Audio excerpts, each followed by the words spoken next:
প্রায় 3 মাস আগের হলেও ইচ্ছে করলো তোমাদের সাথে আমাদের বাড়ির প্রথম জন্মাষ্টমীর গল্প ভাগ করে নিতে।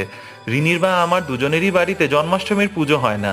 গত 2 বছর ধরে এই পুজো পালন করেছি শ্রীতনু পল্লবীদের বাড়িতে। পল্লবী খুব বড় করে জন্মাষ্টমী পালন করে। আগে থেকে কোনো সূচনা ছাড়াই এই বছর দোল পূর্ণিমার দিন লাড্ডু গোপাল হঠাৎ আমাদের বাড়িতে বিরাজমান হলেন। লাড্ডু গোপালের এই পিতলের মূর্তি আমরা অ্যামাজন থেকেই অর্ডার করেছিলাম। এবার গোপাল যখন বাড়িতে আছেন, ওনার জন্মদিন পালন করব না এটা বা কি করে হয়? তাই রিনি আর আমি নিজেদের সাধ্যমতো যেটুকু আয়োজন করতে পেরেছি তাই করেছি। গোপালের জন্য নীল রঙের জামাটা শিলিগুড়ির এক মেলা থেকে কিনেছিলাম। ভোগে ছিল লুচি আর তালের ক্ষীর, সামান্য ফল প্রসাদ, লাড্ডু, সাথে পোলাও, 3 রকমের ভাজা আর মটর আলু পনিরের তরকারি। এখানে তো আর ননি পাওয়া যায় না, তাই আমুল বাটার দিয়েই ভোগ নিবেদন করলাম আমাদের ছোট্ট লাড্ডু গোপালকে।